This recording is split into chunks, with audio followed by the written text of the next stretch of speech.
During the pandemic, I was so pleased not to be in charge, not to be having to make the horrible decision that one has to make in an economic downturn about who's and who goes and how do you tell people or how do you keep the people who have got survivor guilt, get choosier about who I work with. So that's really the goal for me, is to pick my clients carefully in the work I do so that I can have lots of fantastic days. In the growth of the company, we acquired a couple of companies. Merger and integration took me into what I'd done in my doctoral studies. Well, if you're going to do organisational change, these are the sorts of things you should do. So it really forced me to walk the talk. Welcome to The Secret Resume. I'm Melody Moore, leadership consultant, coach, and endlessly curious human. For over 20 years, I've been helping leaders unlock potential in themselves, their teams, and their organisations. Before we dive in, do you want to know how entrepreneurial your leadership really is? Why not try my entrepreneurial leadership diagnostic? It takes just 10 minutes and gives you instant insights to grow your impact. You'll find the link in the show notes. My guest today is Penny Moyle. Penny, I'm so delighted to have you here. We were just talking about when we last saw each other and how long we've known each other, but can you introduce yourself, please? Hi, so I'm Penny Moyle, a business psychologist and executive coach, and I've known Melody for a very long time. We thought initially it might have been 20 years since we last saw each other, having known each other for a few years before that, but we narrowed it down that maybe we saw each other 10 years ago. So, but we've had sort of parallel, vaguely in touch lives, which has been lovely. Fabulous. And let's dive straight back. We've got loads to talk about. You've got some, I think, really interesting people, places and experiences that you're going to talk about. So we're going to go back. I love this. We're going to go back to Brazil. As you can probably tell, but people can tell from my accent, is I started life in Australia and in fact didn't leave Australia until I was 18. And the first time I left Australia was to go to Brazil for a year as an exchange student and not able to speak any Portuguese. So I landed in a very foreign country to me, a country I knew very little about. I didn't speak the language. I had my first week or two with a family who spoke English, but were resolutely trying to help me learn minimum amounts of Portuguese to get by. And I then moved to a family where they really didn't speak English. And I moved around 3 different families across the year. But it was a bit of a baptism of fire of how to be independent. And I just learned a huge amount. I did eventually learn to speak Portuguese to a decent level, but those first few months were so weird and lonely. Also, cast your mind back to 1984, which I know is makes you very childlike. But making a phone call cost what seemed like a gazillion dollars a minute. Yeah. So I couldn't call home frequently.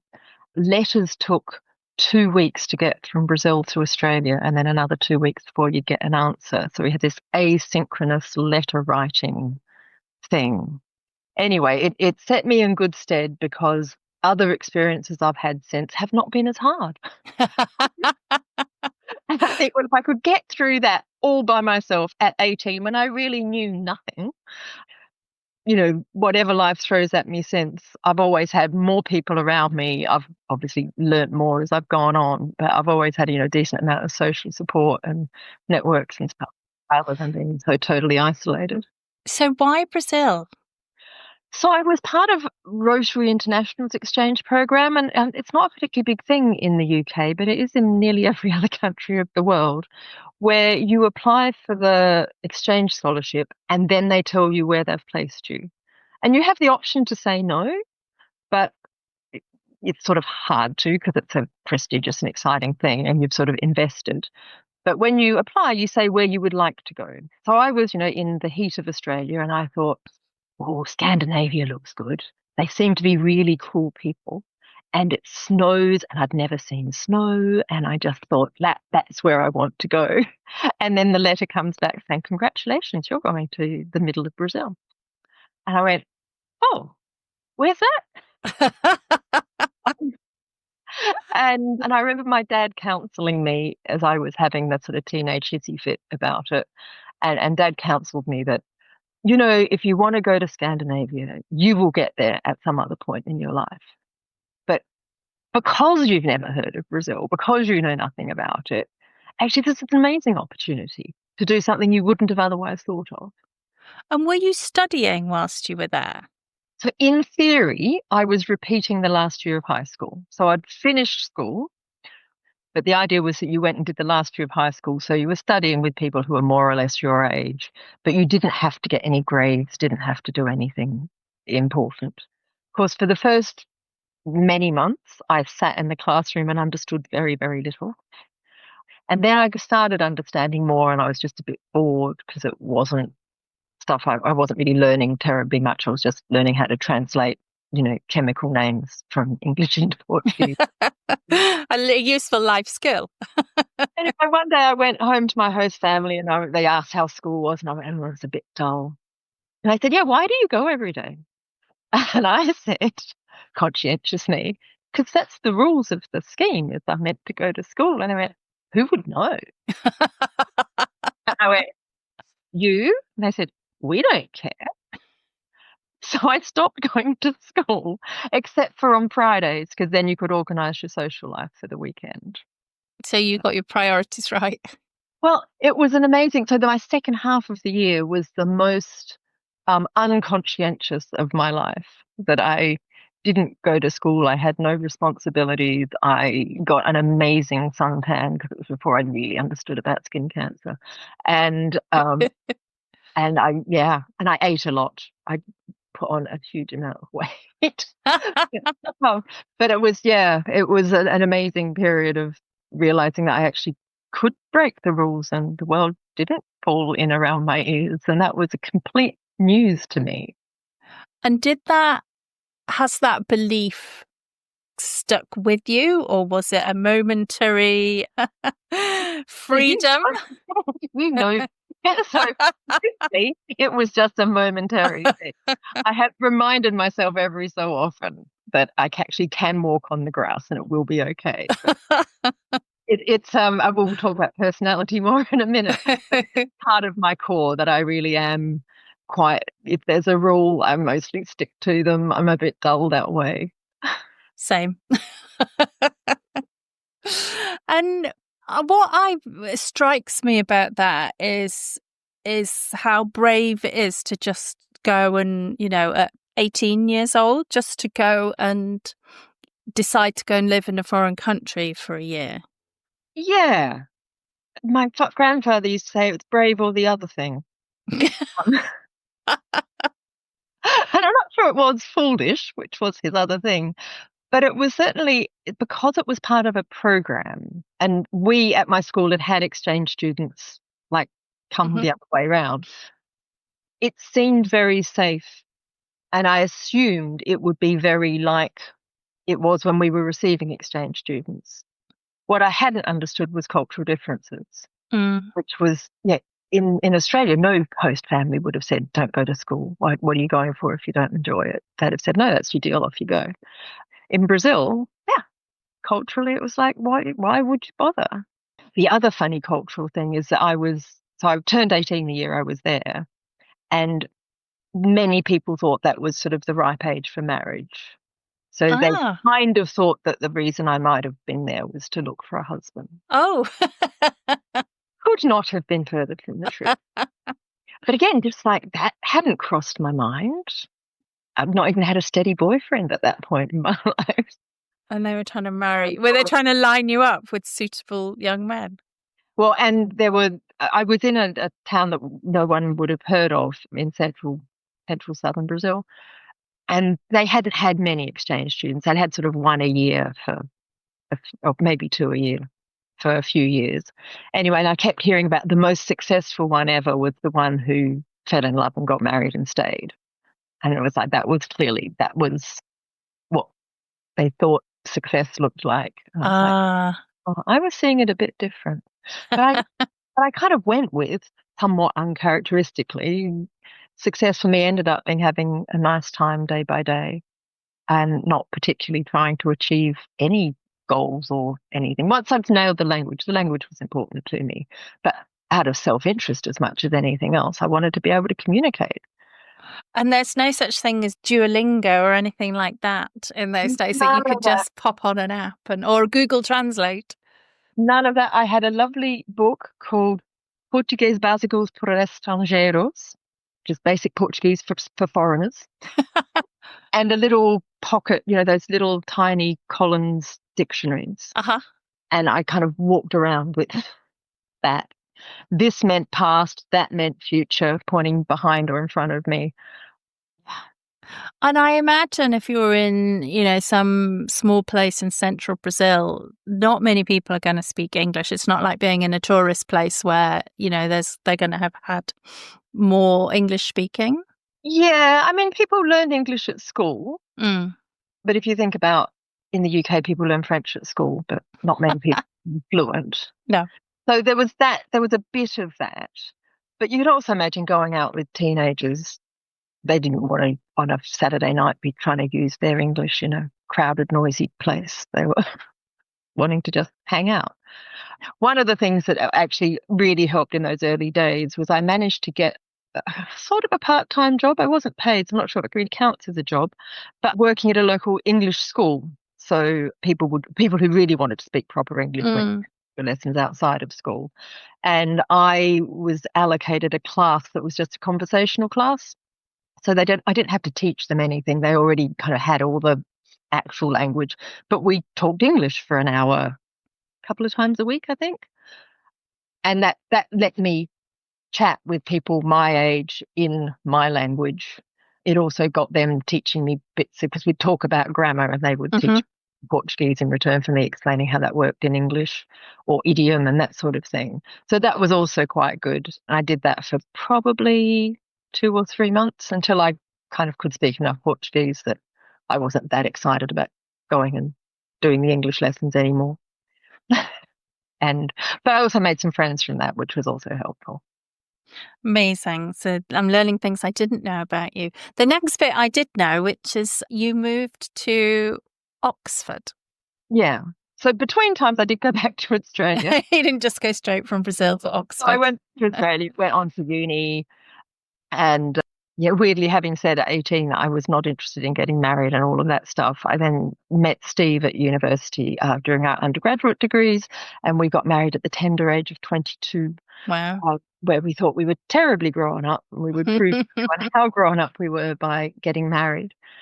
Anyway, so he, somewhat with his encouragement, said, look, if you want to go and study overseas, go do that. So I applied to all sorts of different places and ended up with the magic combination of an offer of a place and an offer of some money to come and study in Oxford. So I came over and he followed a few months later because he was finishing off some work first. So this was postgraduate coming to Oxford? Yeah. So I did my undergraduate in Adelaide and then actually worked in Tasmania for a couple of years. Sort of the little island off the bottom of Australia, as I often describe it. It was from Australia that I was applying to these universities around the world. And again, this is sort of the ancient history stuff. No internet. I went into the local university library and I was looking up addresses for university application processes on microfiche and then writing off like proper letters in A4 manila folders that were going off. And then, the postman would bring many weeks later back the yes or no or whatever other else it might be. And why overseas? Were you applying to different places overseas? Were you just determined you wanted to go somewhere else? I was determined I wanted to go somewhere else just because it seemed like a good idea. Australians certainly had at that point. I think Australians have matured a bit since, but they had a sort of exaggerated view of international expertise. And I thought, well, if I just try and be homegrown, I'm never going to be successful here. I need to go and get myself an international qualification degree experience. And then I'll come back and I'll be one of those international experts. Haven't yet managed to going back. Yeah. So I was applying to lots of different universities, lots of different scholarships. So kind of a bit of a shotgun approach. But I applied for universities on the basis that if I'd heard of them, they were probably quite big and good. Not like I just didn't do thorough research. But as I say, I was really fortunate. I got this magic combination of money to live off and a place in Oxford. Came to Oxford thinking it would be for 3 years and we'd move on and that Steve would get to choose where we moved on to. Steve chose that we would stay in Oxford for another 3 years while he did his doctoral studies. And then by the time he finished his, I was settled working and I didn't really want to move. And we had kids by then and life got complicated. And now life is simple again, but we're still in Oxford because we kind of fell in love with the place. And the world comes and visits us here, which is great. And it's close enough to fly to other parts of the world. Whereas, as you will appreciate, our time in Tasmania was beautiful, but it is so far to get to anywhere else. And I think that's part of what has kept us in Oxford is it's close enough to, pop across to the US. It's very easy to go to, European cities just for a weekend. Yeah. Can't do that in Australia. No, all the Australians that I've worked with, which there's been many, always seem to be flying off, particularly if they know they're only here for a few years. They're constantly going off to Europe, like you say, just for the weekend, because that proximity is just wild to them that you can go, jump on a plane for an hour and go somewhere where the culture's so different and the language is different. Yeah. And the how exotic does it sound to say, oh, well, I just went to Paris for the night, It sounds particularly exotic if you live in Australia. It sounds less exotic to us here. Yes. Yeah, it's when you end up going to somewhere for a 1-hour meeting that you realise. I mean, I don't think that happens these days post-pandemic, but pre-pandemic, I have definitely flown to another country just for a meeting and then come back. Yeah. No, I think it's that less of that happens. Anyway, but I find Oxford just a fabulous place to live. So I've been here 30-something years, having said I would come for 3. And what were you studying then? Right, so I came here to do my doctoral studies. So I'd done psychology eventually at uni in Adelaide. I actually didn't know that I was going to do psychology when I started. I did what Americans would call a liberal arts degree. So I picked and mixed different subjects as appealed to me as I was figuring out what I wanted, but ended up with a psychology major. And then got married almost immediately after my final exams. And then we moved to Tasmania. And from Tasmania, I was kind of using that to kind of figure out what my next move would be. And I worked for the Tasmanian Department of Health, who were restructured while I was working there. And I saw the stress and strains that the restructuring process caused for everybody. And it was being kind of course, overseen by management consultants who turned out to have trainings in engineering rather than anything to do with people. And I thought, psychology could do this better. This is what I want to study. There wasn't any sort of occupational psychology courses in Australia at that time. It is a long time ago. So I thought, this is perfect. I wanted to leave Australia to go and develop some expertise. I now know what expertise I want to develop. And that was sort of set me off writing to all these universities around the world. So my doctoral thesis was on I can't remember quite the title, but basically how individual differences, personality, and the work environment come together during times of organisational change, either to create stress and strain or to create kind of challenge and growth. I think the word psychosocial appears somewhere in the job title, but it's not very useful for most people. And so, like much psychology research, that helped me demonstrate things that will sound very obvious, like if you have control and autonomy in times of change, you will manage it much better and more productively. But the really big thing is if you work for a manager who you find to be supportive, who has your back, who you see as being competent, who looks after you, then again, you can manage all kinds of walking on hot coals if you need to. If your manager is the opposite of that, it wouldn't matter whether there was times of change or not, you'd be having a horrible time. So that kind of naturally progressed into going into consulting in that kind of space. Mm-hmm. Mm. Yeah. And when you were doing, as you said, you got married young, you had your children quite young then. So you had your children whilst doing postdoc, so after the doctorate, yeah? Yeah, I finished the doctorate. I think, I was offered the postdoc, and we used that as a trigger for let's try and have a baby. As you do. Seemed logical at the time. So Alice came along just before I finished my thesis. I was hoping it was going to be just after, and it wasn't that she came early. It's just finishing a thesis often takes just that little bit longer than you think it's going to. So I entered this postdoc with child. And so she came in year 1 of a 3-year postdoc, and then Max came in year 3 of a 3-year postdoc.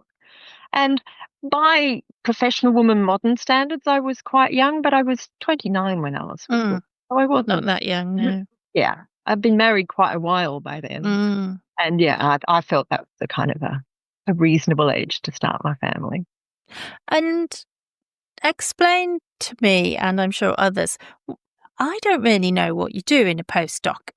Is it more research? Like, how does it work? What are you doing? That sounds terrible. I'm sorry. Yeah, so mostly it's not just an excuse to have a couple of babies. Mostly what people do in a postdoc is that it allows them to continue their research, to publish often what they've done in their doctoral research, and to kick off more research, and basically to set themselves up to apply for academic careers. So if you think of, the other route into an academic career probably is to do lecturing and teaching. Postdocs let you have, I think, more exciting piece of getting on with your research. And as you probably are aware, most academics really love their research and also do some teaching. Yes. I think that's possibly changing a bit these days. But yeah, so it let me do that. So I did also publish some papers and do the sorts of things postdocs are supposed to do. I didn't spend the whole time playing with babies, but I did.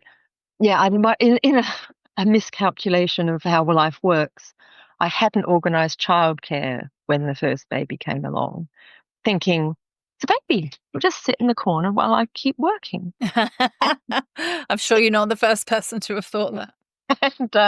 And then by the time I realised that wasn't going to be a long-term or a medium-term plan, of course, the nursery was booked up, and so we did do that for a while. And I literally took Alice into the office with me while I was continuing doing my research and things. So I was lucky that I was doing a role that had such loose requirements of me that I could be babysitting simultaneously with working. And I'm just hesitating whether I say I worked out the technique for breastfeeding whilst typing. child lying on the desk, keyboard out in front. We were both happy when that was happening. Yeah, that's like an essential life skill. Depending on what your life is like, it certainly was for me at the time. Anyway, I was much more organised by the time child number 2 came along, and Max went into nursery very young rather than being with me quite so much. Did they have a nursery on campus? Well, Oxford isn't really. Oh, it's not campus. No, it's basically the whole of Oxford, isn't it? It's the university. So there was a university nursery which was absolutely brilliant, and it was full of people like us, i.e., people kind of at our kind of career stage that sort of went with age, but also basically foreign people who didn't have other family around to help. And that made them our de facto family for that period. And we're still in touch with some of those people. Okay. Yeah. But it was quite an intense time having the kids, but also within the nursery, they were, as I say, my de facto family, but they were slightly across town. So with a drop off in the morning, pick up in the evening, it wasn't, I'll just pop down and see how the kids are doing in my coffee break. That's probably a good thing. Well, I've heard that some places do that where they've got a nursery in the same building. But yeah, that was all spread out in Oxford. And were you thinking at that time academia was the the life for you? Were you planning on continuing? No, I was still on the plan I had when I left Tasmania, which was I'm going to get some expertise and go out into the world. I wasn't necessarily thinking about going back to Australia by then. We, for a long time, just said, oh, we'll go back in 2 or 3 years. And that just sort of went on a rolling thing. But I was definitely not thinking to stay in academia. I was definitely thinking I'll go out and I'll actually, apply some of this stuff, help managers be better managers so that when organizations restructure or change or merge and all of that stuff, that I can help them do a better job of that. That was that was my direction of travel. And how did you find juggling your postdoc with having a family? The postdoc was easy to juggle. I mean, aside from a few crusty old men who were a bit disapproving about me bringing the babies into the college, I've also got a lot of support from some different people within the college. You can do what you like. Don't listen to them. I got a lot of protection. I was very lucky. I mean, again, it just sounds so ancient history, but, it was unusual for postdocs to get pregnant, much less to bring the baby. And I got away with it. They got a high chair so I could take Alice into the dining hall.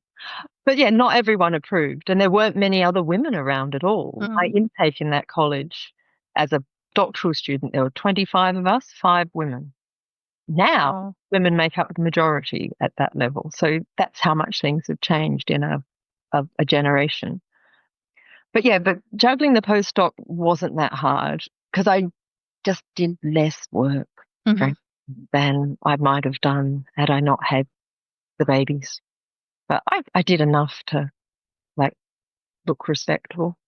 But you had flexible working probably before flexible working was called flexible working. Yeah, exactly. No one was clocking me in or clocking me out. And in fact, I technically didn't take maternity leave the second time round. Well, there's a long story behind that I won't go into. But it was because the head of my college said, why are you taking maternity leave? It just means we'll pay you less. And no one needs you to be here any hours or anything. So just don't. So as I say, I was treated really nicely in many, many ways and made it easy. And it was quite family-like in the college. It's a small college, which I think also helped. Do you think if you were trying to do that now, it would be different? I don't mean you as now. I mean, as someone equivalent to you. If it was 29 do it now, yeah. I think in that college it would be different but better. I'm still sort of in touch with people there. I think they are still and even more generous and set up to enable that. They actually have better maternity leave arrangements now than they did back then. So back then, me taking maternity leave within a 3-year postdoc just meant I got paid less for part of the 3 years. Now, if you want to take maternity leave, they just extend your time. Yeah. So, so the conditions are actually better. And I believe that babies coming in and out of college, just no one even raises an eyebrow now. So I think that has improved. I'm not sure that's true everywhere, but you were a trailblazer. I was a pioneer. No, I went to a dinner there a few years ago now where I was telling you, you were the one. I did feel very proud. And then my next call with my daughter, I said, I wasn't the one, darling. You were the one. Because she was the baby. She was the college baby. She was the baby that was wheeled in and carried around and passed the parcel around the JCR. So did you go from there into consulting then when you finished your postdoc? Is that when that happened? Yeah, so I think I did a little bit of consulting actually in the 3rd year of my postdoc whilst pregnant with the second child. So I really didn't focus so hard on the postdoc. Hope no one important is listening to that. So I did a little bit of consulting that year with a view to that was what I wanted to get into. So I worked for a very small consultancy, also Oxford-based, and that gave me a taste for what that could look like. And then when my postdoc 3 years finished, I just naturally went into working for that same consultancy for another 18 months or so. Okay. Yeah. So how did you end up at OPP as was.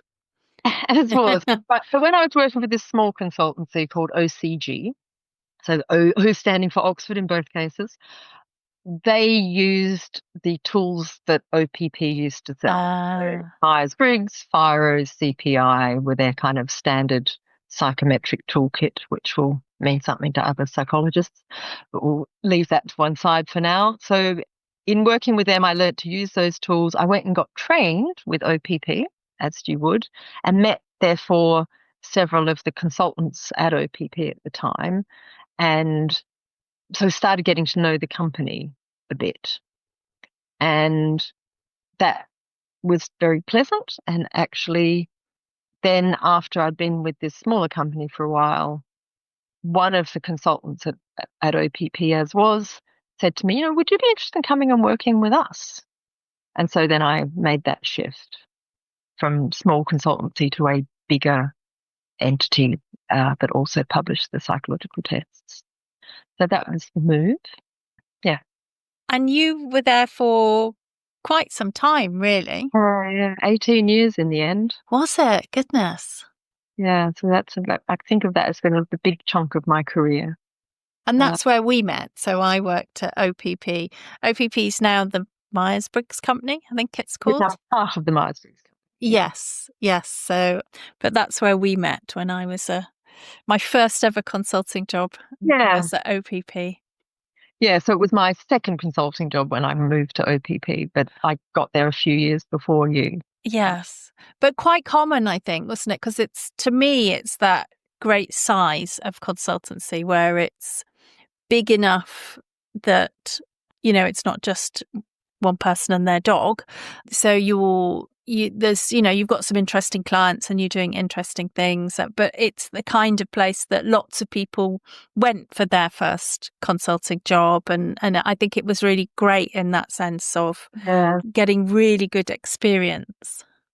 Yeah. And I think in its heyday, which includes the time that you were there, I felt that we had an amazing setup where we as a company had a great reputation, which meant we got the best and brightest graduates. Then we were able to give those people great opportunities and experience. And what was a little sad was we weren't big enough to necessarily hold on to people for the whole career. Yes. So there was that slight sadness that, after 5 years or so, people quite often would move on. Yeah, I was there 5 years. So you were very much that heyday model. But actually, what that means is out in the world still, there are this amazing alumni from that era, from that company as it was. Yeah. And, and as you know, we're all vaguely in touch with each other, even if not regularly seeing each other. Yeah. Just before this call, we were doing a catch up on, some of our former colleagues. Yeah. And it's lovely. And people have gone on to do amazing things. Many, and in doing as you and I now are, kind of working fairly independently, but often via having worked in various other places along the way. Yes. But I love that kind of connectedness that we still have. And largely everyone has quite a fondness for their time. Definitely. Definitely. And I think what was interesting was it actually had a very big product business, didn't it? So a lot of the time you weren't just doing consulting, you were actually training people to use psychometrics. Yeah. And there's a skill set that comes with that in terms of, and I think training and facilitation are two different things, but it gave you that confidence to stand up on your feet in front of, quite large groups of people. And certainly when I was there, we were training a lot of people in MBTI in particular, but it gave you that repetition is what I'm trying to say. So repetition of the same activities. And I think what I've seen subsequent to that is lots of people really being averse to repetition. So they'll do something once or twice and then they'll want to go off and do something more interesting to them. Yeah. But there's something about building your muscles as a consultant where we were doing lots of the same kind of thing over and over, and it really built your skills. Absolutely. I was just going through my head. Is it Malcolm Gladwell who talks about 10,000 hours Yeah, of stuff? And I'm not sure we quite did 10,000 hours, or there's some weeks. it felt like it.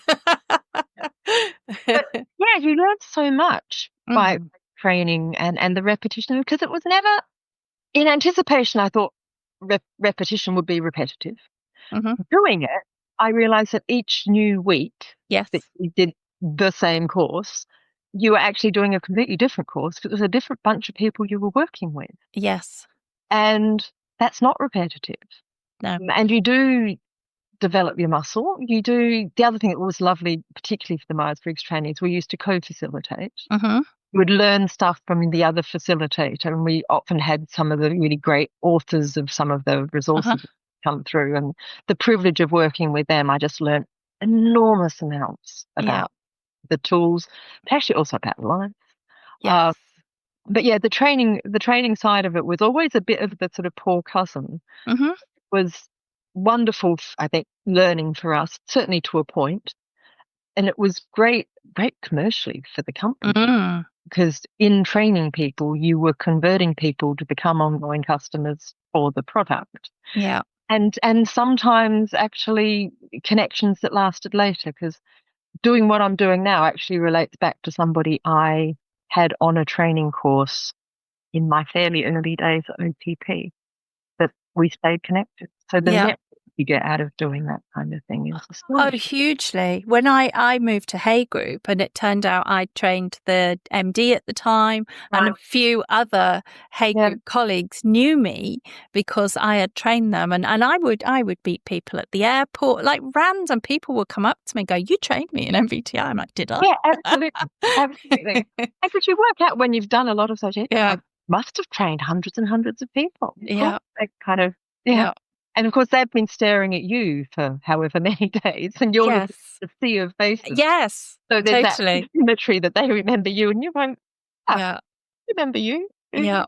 Quite sure. Do you know one thing as well that I always think of is, because you used to get feedback forms all the time. Yeah. It kind of toughened you up to that as well. Like it made you, or it made me really able to and happy to get that feedback. It kind of didn't bother me. It was useful often, but I know some people are very sensitive to getting constant feedback. But it's a weird job where every single week, pretty much, people were writing stuff about you, and you read it. It's an unusual situation, and sometimes really quite personal stuff. That wasn't quite what you were asking for. I think you're probably a bit tougher than me. I remember finding that really, really hard. But again, one of the saving graces was you were quite often co-facilitating. So you could sit down with somebody else and read all that feedback together and kind of navigate which parts of it were important to pay attention to, and which parts of it was about someone else was having a bad week, and probably not so much about your performance. Someone once told me my hair was irritating. It's that kind of thing. But actually it was quite, I don't know, I thought, well, I had my hair down, and it was very long at the time, and I was probably flipping it about, and it probably was quite irritating. You said decided so, but if I thought your hair was irritating, I think mine had a fit with mine, which was even longer and more billowy at the time. But yeah, no, that feedback process really was part of it. And, and the work that I do now, we often talk about giving and receiving feedback. It's just not enough of it in the world, and people just leave things unsaid. And of course, that doesn't help. So I think you're right. There was something about having had to face that then, even when it was brutal. Yes. And that, you got into a habit, developing a muscle again. Yeah. Well, also we learned to give feedback as well, because of course you were constantly giving the participants on the program feedback about how they were doing in their feedback. So, from very early days, you learned how to give, I think, clear feedback with kindness. Exactly, that radical candor piece. Yes. So that book hadn't been written at that time. But it was also, and the motivation to do that really well, not just because you wanted to do a good job, but also because you knew that a day later they were going to fill out a feedback form. Yeah. Yeah, that's true. So if you could get it right, where you were being kind and insightful and helpful, then they were likely to value that, and then they would give you nice feedback too. Whereas if you just told them that they were wonderful and they knew they'd made mistakes, then they'll come back thinking, well, she didn't add any value. Yeah. And if you said anything too brutal, they'd just say, well, she was horrible. I don't like her hair and that jacket.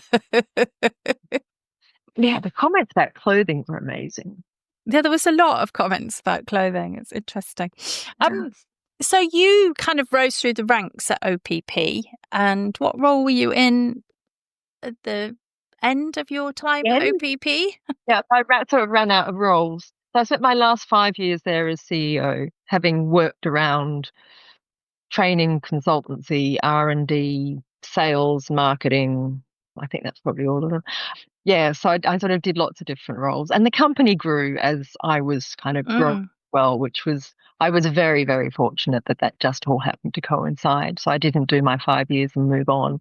I did my 5 years and just moved up and around. And another 5 and another 5, yeah. Well, and it let me stay living in Oxford, and when my kids went through school, and that was all a very nice match. And during the latter half, I guess, in the growth of the company, we acquired a couple of companies. So getting to that merger and integration took me into what I'd done in my doctoral studies. I'd said, well, if you're going to do organisational change, these are the sorts of things you should do. So it would really force me to walk the talk as a manager. I had to do all the things I've been telling managers what to do. You had to actually live it. Not sure I did all of them perfectly. I'm sure I didn't do all of them perfectly, but at least it was great experience. And I think we did a lot of things really well in that merger and integration phase. But then in the latter years, the founder of the company decided that they wanted to sell. So I got to do the disposal, as they call it, of the company, the selling of the asset. That sounds awful, the disposal. It sounds awful, but it is what they're saying, which we had to do in 2 halves. So having carefully integrated these different companies, we then segregated them back out into 2 entities and sold them in 2 halves. So that was fascinating bit of sort of business experience. Yeah. Sort of, I can grandly say, I did some M&A work, but it was really M&A. Well, we did the M&A bit, and then we did the other side of the coin of pulling them apart and selling them off separately, which was an amazing time, incredibly hard work. Learned an enormous amount. As I say, sure didn't get it right every time, but what was really interesting to me is that after we sold the second half, I then no longer had a job with the company, and that had been slightly unexpected to me, and I had a bit of a rough time. What was really lovely was how many of my former colleagues, many of whom I thought probably didn't even like me, got in touch, reached out, helped me actually establish myself in what's now my kind of later career. And you say that just an amazing alumni of that place. Yeah. So what made you decide to go it alone rather than going and working in another organisation? Yeah, it wasn't really, well, when I first left OPP, what I wanted to do was to go and have another executive role. I thought, I've learned so much in this period of this, I'll call it the M&A period, but all of that stuff, I want to go and apply that somewhere else, because I think I can do it better if I do it again. And I really looked for another executive role after a period of garden leave, which maybe that helped me lose my stride. I don't know. Anyway, I went looking for another executive role and couldn't quite find the one that would work for me, or that I would be right for them. And it just wasn't quite a match. And people kept saying, oh, no, what you'll do, Penny, is you'll just go and be an independent coach. And I was like, no. I'll do that in 10 years' time. That feels right. But I think I've got another big job in me and I want to go and give that a go. And then the job that came up was a half-time job setting up a charity called Race Against Dementia with Sir Jackie Stewart, who's a Formula One champion. And that was a fascinating job, but it was only half time. And that meant that I started doing some coaching and stuff on the side of that. So I worked with Sir Jackie for 3 years, getting that charity up and running. And it got to a point where they really needed a full-time CEO and more staff. And I knew that wasn't me. Mm-hmm. And so I kind of moved off into doing what I'm doing now, and the charity has grown and does great work. If put a plug in for them if you want to get involved in. Well, something is very close to my heart because my dad has dementia, so it's Right. it's a Yeah. great charity. And I, through having done that job, I've got very interested in it, and touch wood, haven't yet been very closely affected by it in my family. Anyway, so I moved then from there, I then moved into doing more of this sort of full-time coaching, coach training piece because I realized I was enjoying it. I was enjoying it more than I thought I would. I think I didn't think I would enjoy it. I didn't think I would enjoy the independence that I know a lot of people crave in going to themselves. I wasn't looking for that. I wasn't craving it. In fact, I thought I'd probably get quite lonely. But I've discovered ways and networks in which it doesn't feel lonely and it does feel engaging and fun. And during the pandemic, when I was still doing the half in half stuff, I was so pleased not to be in charge of people, not to be having to make the horrible decisions that one has to make in an economic downturn about who stays and who goes, and how do you tell people? How do you keep the people who have got survivor guilt up and running? So I'd done a bit of that in sort of 2009. And so whilst I kind of knew I had the skills and knew I could do it, I didn't really want to have to do that again. No. And so I think that probably helped cement the idea that being independent is okay. Uh-huh. And the content of the work. And again, if I think the pandemic probably was a bit of a turning point for me, as I'm sure it was for many people, is the content of being able to help people doing those really hard roles where you have to decide who stays and who goes and what we're going to do. Being able to help and support those people feels so satisfying that I thought, well, why would I want to do anything else? And so your episode is part of my Coaches and Therapists series. Oh, my dog's just jumped up at me. And I'm really curious, a couple of things. One is around, you and I both have a very strong background in diagnostics, personality questionnaires. How much do you use that now in your coaching? Yeah, a bit, I would say. So whenever I do coaching, I always start with a chemistry meeting. I know, kind of great thing there. And in the chemistry meeting, I will talk to people about their previous experience of coaching and find out what they're hoping to get out of coaching this time around. And so that will help me develop a bit of an idea of, would assessment be helpful to this person? And I will also ask them, have they done personality assessments before, and what do they think of them, and are they curious? And I kind of, all of that goes together to decide, are we going to do some personality assessments? So sometimes they will say, no, I've done lots of assessments here. Here's my folder. Can you help me? Sometimes I say, I've never done any, and that sounds really interesting. Mm-hmm. In case I'll select a couple that I think might be most relevant for them. But I'm really flexible around that. Whereas in my early days, which were like similar to your early days, the sort of coaching we did was typically off the back of a really thorough assessment. And we would give people a battery of assessments. And I did often feel we were battering them. Mm-hmm. And sometimes also those, what are they called? Development centers, where you get people who exercises and you watch them and you take notes about them. And then you kind of give them this mega report that is meant to, and I think did, balance positives and development points. But always what they would hear is, here are your weaknesses and what are you going to do to fix them? And then off the back of that, we might do some coaching to help them create a development plan or an action plan of that. So, having done a lot of that, it was really interesting to do my proper coaching qualification and to be challenged by my tutor in that, to say, try doing some coaching with none of it. Take away your guardrails and see how far you can get. And realizing that actually You don't need to have all of that stuff. It can sometimes be helpful, and it can sometimes be absolutely the insight that makes all the difference to people. But it doesn't have to be a compulsory piece. No. And I'm exactly the same. I hardly ever use diagnostics now. And I hardly ever use competency models either. Like I just, I think I'm just much more about the individual. Much more about the individual. And what they think. Yeah.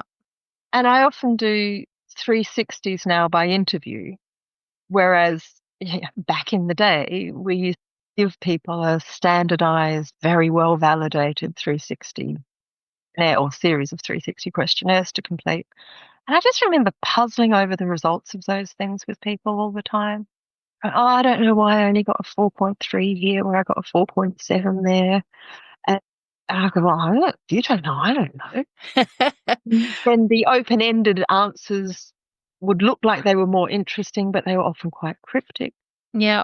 And so I've given away those as well. But I can actually go and talk to people about how somebody's showing up and what impact they're having and what do you like about working with them and what do you think they could change to be even more effective. You get really rich, useful data. Yes. Instead of something that looks a bit scientific, but is actually not helping anyone understand anything. No. I do remember one of my favourite ever 360 questions was in the 360 we used to use a lot. It was something like, leaves a trail of bruised people in their wake. I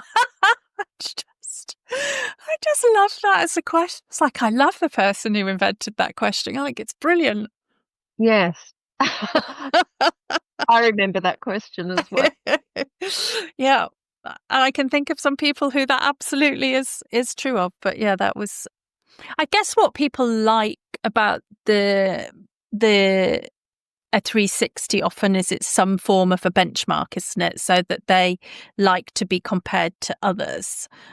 I personally don't think that it's relevant. I think it's more about where your highest and lowest scores are personally than some random benchmark of yeah, and I can see why that's attractive to some organisations, is they're trying to get a handle on their talent as a collective. Yeah.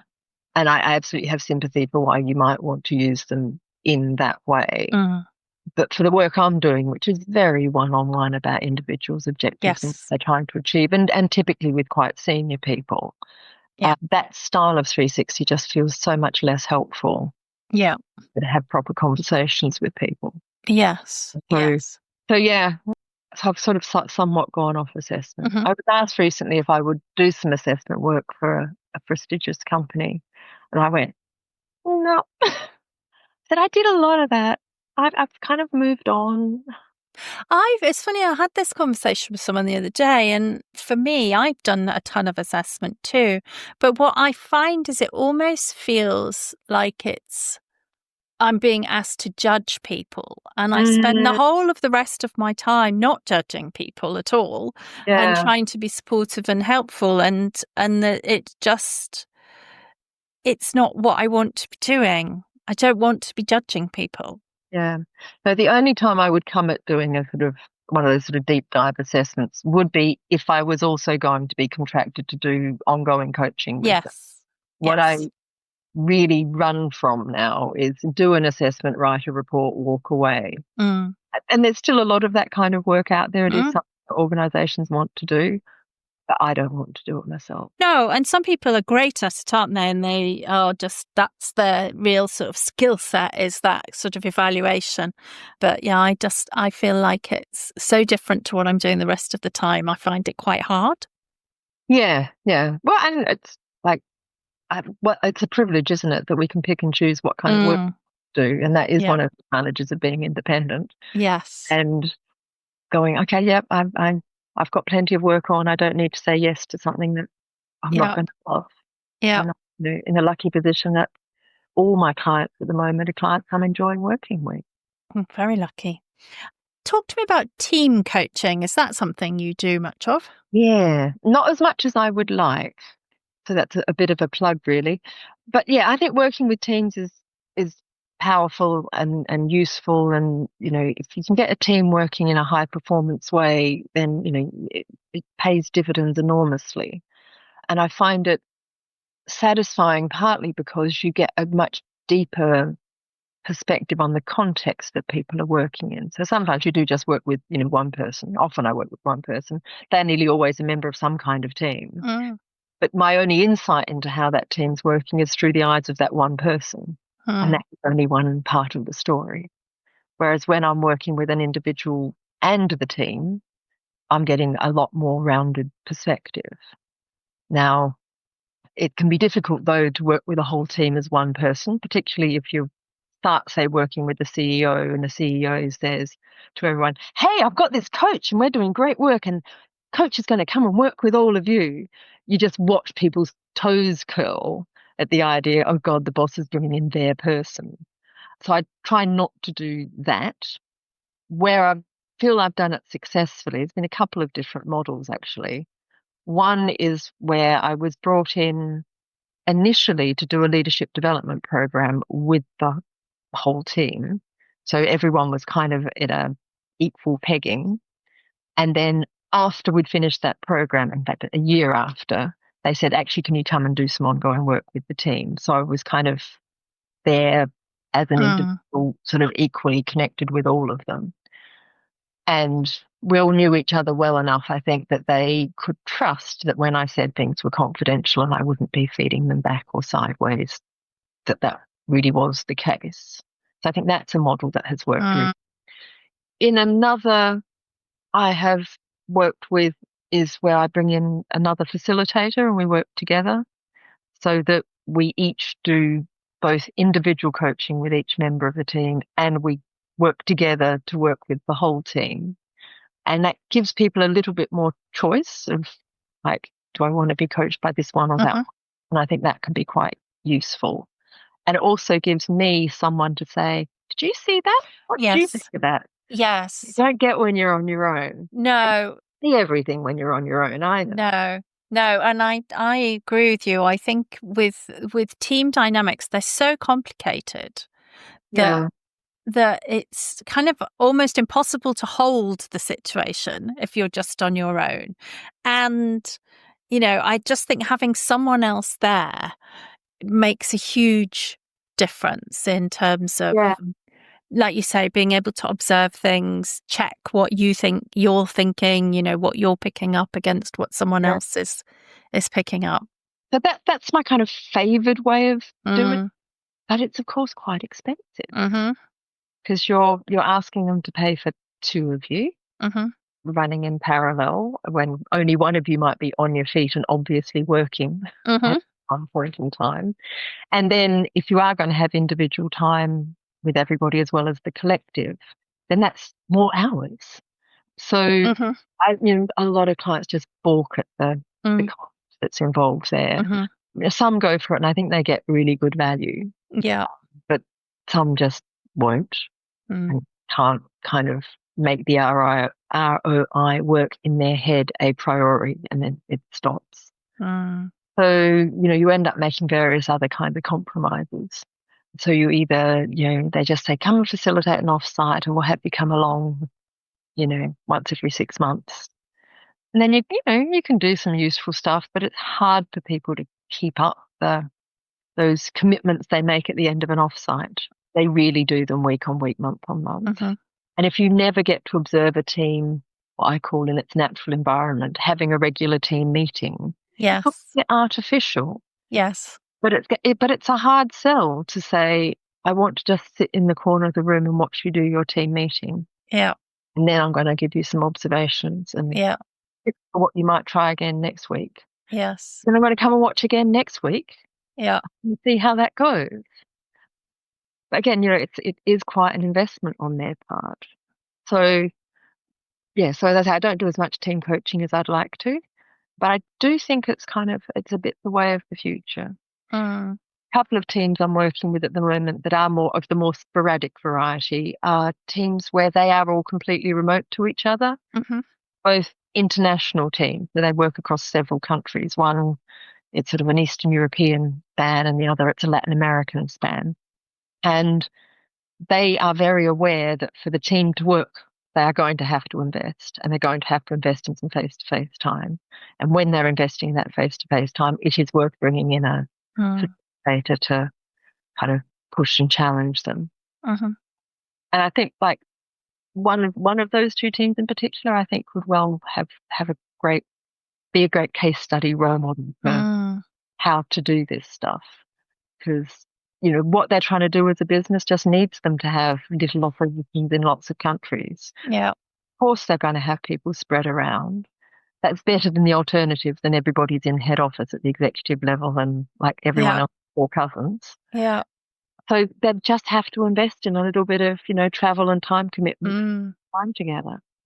Yeah. Penny, how much you've obviously got great business experience, and how much do you draw on that in your coaching? It's hard to tell because it's part of me, but I think I do. I think it informs some levels of empathy that I wouldn't have had if I hadn't, had those scars for myself. And sometimes it's just a door opener. It's I can say I've been a CEO and I'm a qualified coach and a business psychologist, and people go, "Oh, okay, that feels like you might know what you're talking about." Whereas if I didn't say I'd been a CEO, they'd be a bit like, "Oh, I'm not so sure." Which is, I think, it's a bit akin to many of my clients. I've worked in professional services a lot, and lawyers will often like to have somebody work with them who's a lawyer, and I still manage to work with some lawyers despite never having been a lawyer. But people in private equity like to know that, private equity, which I kind of do now because I've worked in lots of different private equity firms. But honestly, the issues and the stuff that comes up, they're people issues. They're about getting along with my team. They're about delegating. They're about having resilience and, getting enough sleep at night and not working every hour that God sends. They're about succession planning. And those things can happen just as much in a private equity, in a law firm, in a manufacturing company, in a sales-based company. And I work in all of those. But they all, like, there's that commonality. Of course, every person is unique. They do a particular kind of work. But these people issues, of course, by virtue of having worked as a consultant for many years, by having studied psychology, by having trained as a coach, you don't know them that differently from having been a CEO. There's a little bit extra.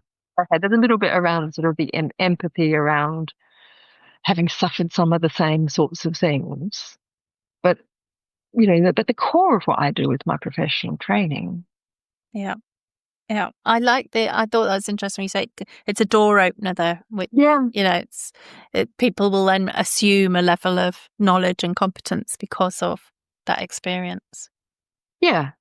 But exactly how much of it I really use, I'm not sure. But it is just part of me now. It's hard to... Yeah, it's hard for you to know, yeah. Right, let's move on to my standard questions that I ask everybody. So what is next for you? Keeping doing what I'm doing. The one part of what I'm doing that I didn't mention is I do coach training as well as coaching directly myself.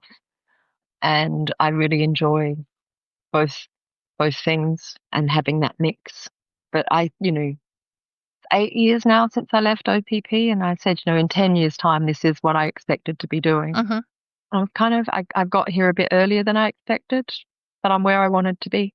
And it's working much better than I thought it would. I always say that to people, that we're in that one of those few professions where actually the older that you get, the better.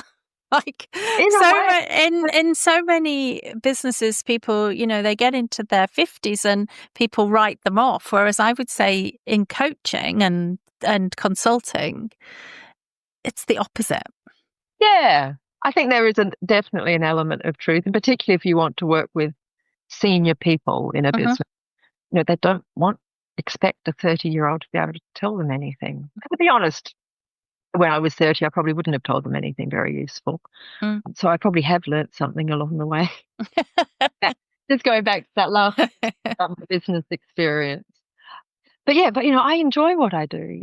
My friends from other careers at my sort of age are starting to talk retirement, and I'm not really interested in retiring because I enjoy what I do. And I literally have days where I end the day going, that's been a fantastic day. I don't have this much fun when I'm on holidays. So why would I stop that? Get choosier about who I work with. Yes. Then you can have more fantastic days if you're choosier about who you work with. Exactly. So that's really the goal for me, is to pick my clients carefully in the work I do so that I can have lots of fantastic days. Why wouldn't I want to have lots of fantastic days? Sounds perfect. And I'm sure you've read a gazillion books, but what book or books would you recommend?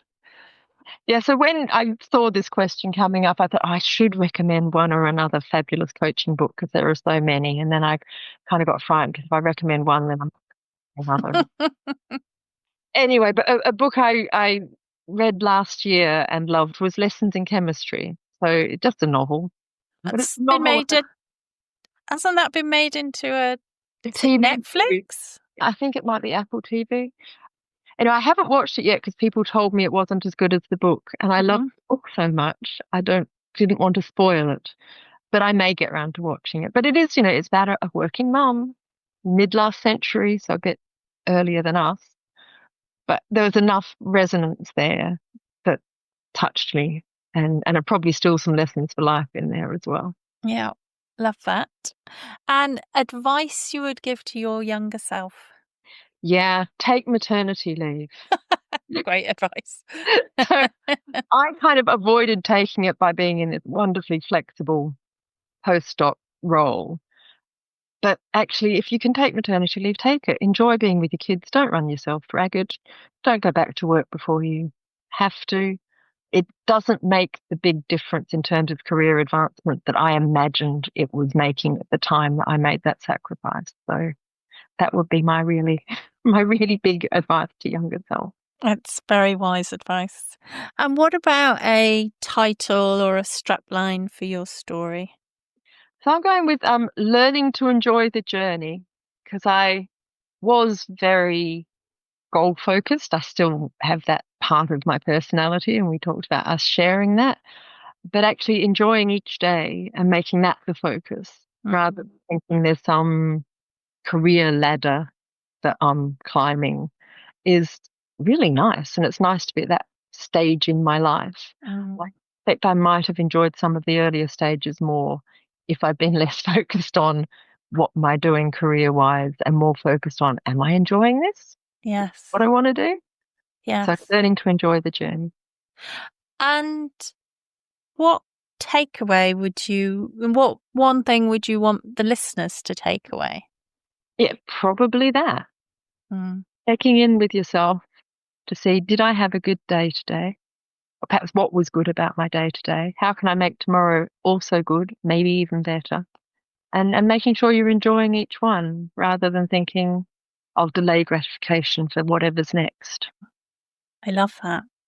Penny, thank you so much for coming on The Secret Resume. I have loved talking to you. It's been really, really interesting.